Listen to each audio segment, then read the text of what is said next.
Halo semuanya, selamat datang lagi di channel aku, Leon Jaya. Udah gak terasa Backpacking ke Roma itu setahun yang lalu, dan aku udah ngedit semua videonya kayak yang kalian lihat, dan banyak yang bisa dievaluasi dalam perjalanan ini ya. Jadi hari ini aku mau evaluasi apa aja yang bisa aku perbaiki ketika aku nanti ada next project lagi, atau gimana, baik itu dari peralatannya, baik itu juga dari sisi editingnya, atau gimana. Jujur dari proyek Backpacking ke Roma itu banyak banget kurangnya ya. Itu pertama kali aku editing sebanyak itu video, 25 video. Aku sendiri, nggak ada editor. Habis itu aku juga banyak coba-coba trial and error.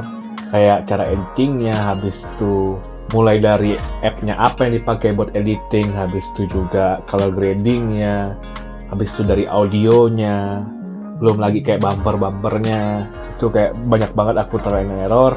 Jadi menurutku kayak jujur kurang banget, tapi at some point aku bersyukur juga karena aku bisa selesain walaupun tidak sempurna proyek aku yang pertama, yaitu Backpacking ke Roma.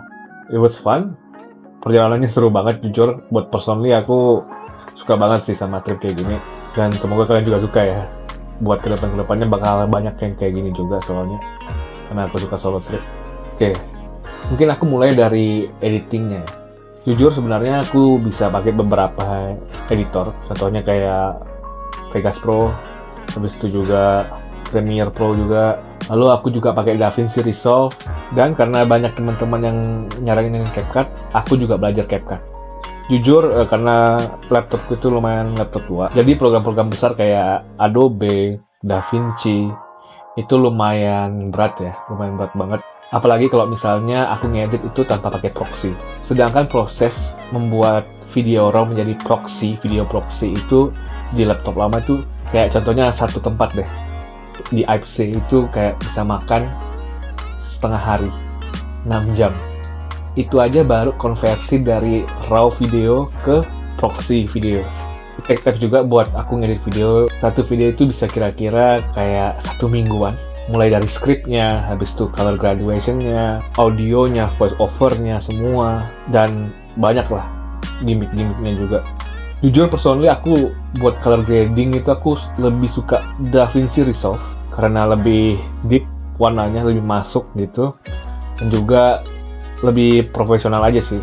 Dan aku juga udah terbiasa dari aku yang background-nya fotografi, yang biasanya aku ngedit di Lightroom, masuk ke Adobe Premiere Pro dan DaVinci itu lebih gampang menurut aku. Tapi jujur, kembali lagi masalahnya itu ada di hardware-nya. Aku punya laptop itu udah tua, jadi kayak kadang nge-crash, kadang nge-lag itu, dan itu gila bikin bete banget sih. Malas banget ngedit kalau tiba-tiba nge-lag habis itu nge-crash gitu. Malas banget. Akhirnya aku berpindah ke CapCut. Jujur CapCut ini lumayan agak asing buat aku, soalnya dari sistem color graduation-nya itu agak berbeda ya. Berbeda sama kayak di DaVinci Resolve. Jujur di CapCut ini sistem color graduation-nya itu agak berbeda dari DaVinci Resolve dan juga Adobe Premiere Pro gitu loh. Di sini konsepnya itu pakai filter, jadi kita harus gabungin filter. Dan buat nemuin filter yang pas itu agak susah. Dan ini personally ya, buat aku CapCut warnanya itu nggak masuk, cuman kayak nempel gitu di atas video gitu. Gimana jelasinnya? Kayak nggak bener-bener meresap di videonya. Kayak kalau kamu lihat film-film yang dibikin itu biasanya pasti pakai DaVinci Resolve dan kawan-kawan gitu. Tapi enaknya CapCut itu apa? Praktis dan juga ringan. Makanya kayak kalau kalian lihat di episode pertama, kedua, ketiga, keempat itu tuh masih pakai DaVinci Resolve. Habis itu ya warnanya aku lebih suka itu. Tapi setelah itu aku menggunakan CapCut. Soalnya ya itu halangan tadi. Kayak misalnya aku pakai di DaVinci Resolve itu satu video bisa ngedit 1 minggu lebih, bahkan bisa sampai 2 minggu kalau misalnya videonya panjang. Tapi kalau misalnya di CapCut aku tuh bisa hemat kayak 3-4 hari, jadi kayak 3 hari itu udah keluar satu video, jadi kayak lebih cepat progresnya gitu loh. Dan akhirnya aku putusin buat pakai CapCut. Nah, masalahnya lagi muncul di voice over-nya. Kalau voice over biasanya aku langsung di DaVinci Resolve, karena di sana ada programnya langsung juga buat voice over. Itu semua udah aku setting sedemikian rupa dengan mic-ku, jadi lebih crispy gitu lah.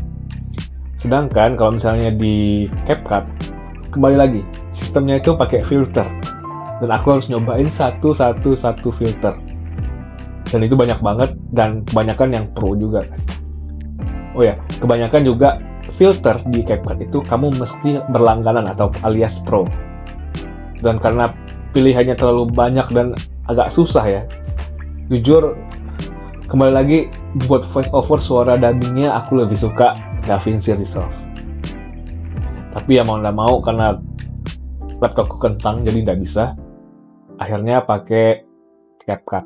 Akhirnya aku video semuanya pakai CapCut dan ya finish. But jujur kalau buat kualitas videonya aku kurang suka karena ya itu yang aku udah sebutin tadi. Tapi ya mau gimana gitu loh. It's okay. Habis itu setelah aku evaluasi juga, habis dari lihat gimana hasilnya kayak dari penontonnya, walaupun nggak banyak ya, paling cuma 100 per video atau di bawah 100 juga. Dari cara aku editing, karena mungkin aku mengejar waktu juga ya, kayak dalam 1 minggu aku mencoba buat post 1 video, dan itu susah banget. Apalagi cuma aku editornya sendiri, dan aku juga masih belajar meraba-raba editing programnya juga. Jadi hasilnya kurang maksimal, baik itu dari sisi story-nya, habis itu dubbingnya, ada suara yang kurang, kadang ada yang gede, ada yang kecil. Dari sisi musiknya juga, kadang BGM-nya terlalu gede. Ya pokoknya quality control-nya itu jelek banget menurut aku ya, personally. Itu at some point aku mikir kayak, apakah perlu buat color grading kalau misalnya memang itu tidak memungkinkan gitu loh di CapCut, dan lebih fokuskan ke storyline-nya, dan juga lebih fokus ke sound engineering-nya. Menurutku itu lebih penting.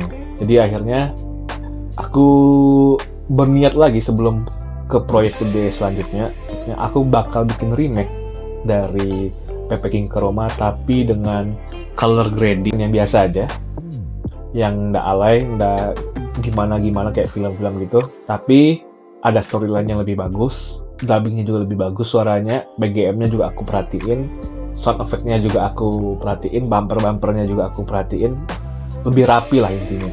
Walaupun aku nggak begitu puas dengan hasil result video PP King Roma sebelumnya, aku mau mereward diri aku sendiri juga karena udah berhasil ngelewatin semua itu, ngebuat video itu semua, walaupun banyak kurangnya, tapi harus tetap diapresiasi menurut aku. Jadi aku mau mereward diriku dengan satu hadiah, yang dimana pas aku ngejalanin PP King Roma itu, aku kayak bener-bener butuh barang ini gitu loh. Kalian mau tahu apa itu? Aku akhirnya membeli drone. Jadi aku beli DJI Mini Pro 5. Bayangin guys, kemarin itu aku di Hallstatt karena nggak punya drone, nggak punya apa, harus pakai tongsis sama DJI Osmo Pocket buat ambil fake drone shot. Habis itu pas di gunung aku tuh kayak gimana ya, greget banget karena pemandangannya tuh bagus banget. Sayang banget kalau nggak di drone.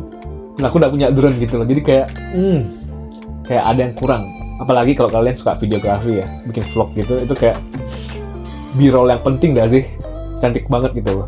Dan ya akhirnya aku beli itu, dan ini adalah video unboxing-nya. Dan ini dia DJI Mini 5 Pro Flymore Combo yang dibanderol dengan harga €1.129 atau dalam rupiah 23 juta. Kalau dilihat dari boxnya sih, boxnya lumayan kecil ya, tapi clean banget. Jadi nggak alay-alay gitu dan langsung kasih vibe premium. Dan disegel sama plastik yang lumayan kuat juga. Dan di atasnya ada segel. Langsung aja tanpa basa-basi, langsung kita buka. Plastik udah dibuka, sekarang kita buka boxnya. Dan beginilah hasilnya. Jadi di boxnya itu ada barcode. Dan langsung di dalam boxnya itu cuman ada tas. Seharusnya sih drone-nya ada di dalam tas ini ya, langsung. Dari kualitas tasnya sendiri sih ini udah oke banget. Dari tekstur tasnya ini kerasa banget kalau tasnya ini bukan dari bahan yang murah. Habis itu warnanya black dog gitu, jadi kelihatan keren banget. Dan langsung aja kita buka. Ya benar aja isinya semuanya ada di sini. Kita dapat satu controller RC2. Habis itu ada drone-nya juga. Lalu ada tempat casan buat baterai. Dan yang terakhir ini mungkin guidebook dan juga stiker-stiker yang dikasih sama DJI. Langsung aja kita coba cek apa isinya. Rupanya isinya ada propeller cadangan 1, 2, 3, 4, 5, 6. Ada kabelnya juga. Ini USB-C to USB-C tuh. Dan yang terakhir ada masih ada lagi propellernya. Dan yang terakhir ada Oke, ini aku udah tahu apa. Ntar bakal kita buka. Dan seperti biasanya, kita bakal dapet stiker dari DJI. Ya, ini dia stikernya. Suka banget, cakep sih. Habis itu ada juga barcode di belakangnya. Ya, langsung aja coba kita buka, langsung kita lihat stikernya. Nih, cakep banget. Habis itu coba kita lihat lagi, ada apa lagi. Oke, ini ada guidebooknya DJI Mini 5 Pro. Next kita dapat juga propeller cadangan. Ini kayaknya ada propeller depan sama belakang ya, soalnya ada tulisannya A dan B. Ya, kita dapat masing-masing 3 biji propeller. Itu 3 propeller A dan 3 propeller B. Jadi totalnya ada 6 ya nih yang kita dapatin. Dan basic kita juga dapat kabel USB-C to USB-C buat mindahin data. Next kita lihat ini isinya apa. Jujur aku udah tahu siapa ini isinya. Langsung aja kita buka dan isinya adalah oke, ini dia ND filter. Kita dapat 3 ND filter. Jujur ini baik banget sih, soalnya kita nggak perlu lagi beli ND filter, langsung dapat. Dan buat nextnya kita ngelihat dapat charger, tempat charger, dan juga 2 baterai cadangan. Untuk chargernya ini kita pakai USB-C ya. Ini tinggal kita buka, habis itu masukin. Kita harus ditekan juga ya, ini ada di bagian samping baterainya ini kayak ada 2 tombol, dan itu harus ditekan bersamaan buat ngelepasin baterainya dari tempat chargernya. Next kita langsung ngebuka drone-nya. Ini dia highlight-nya.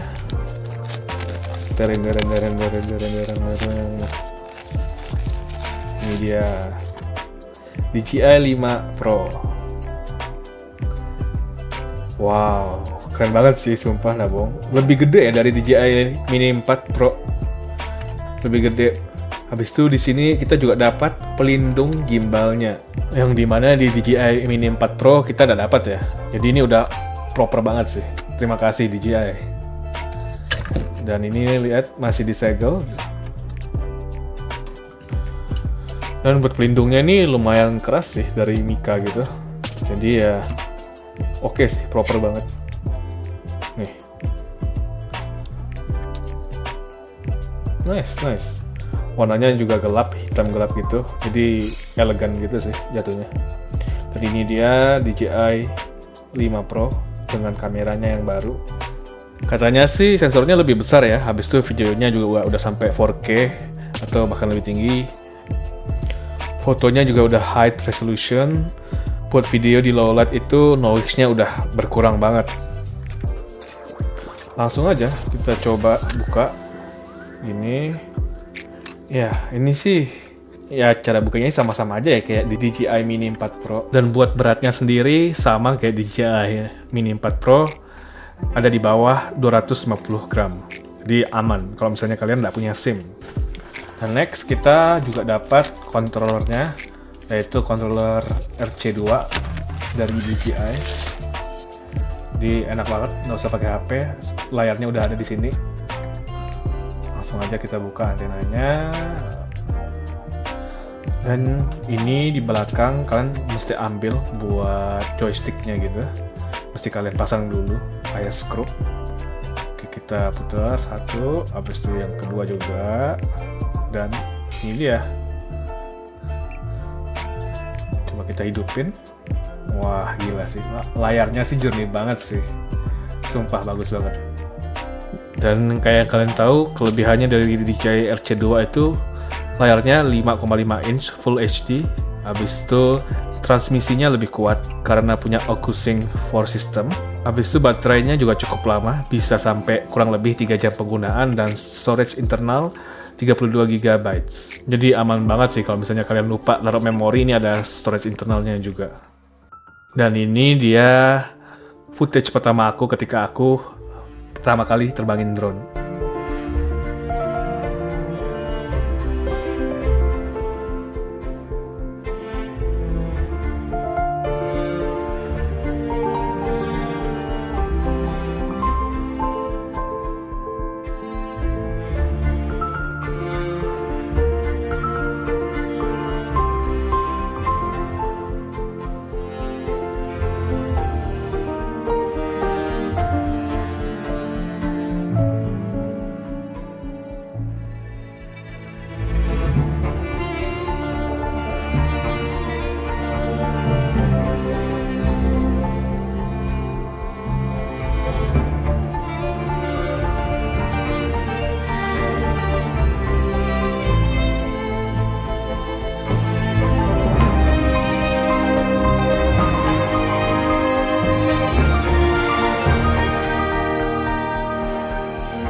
Ya, begitu aja video aku buat kali ini. Jadi, dalam beberapa hari kemudian, aku akan upload ulang lagi video BP Chroma, tapi versi remake-nya.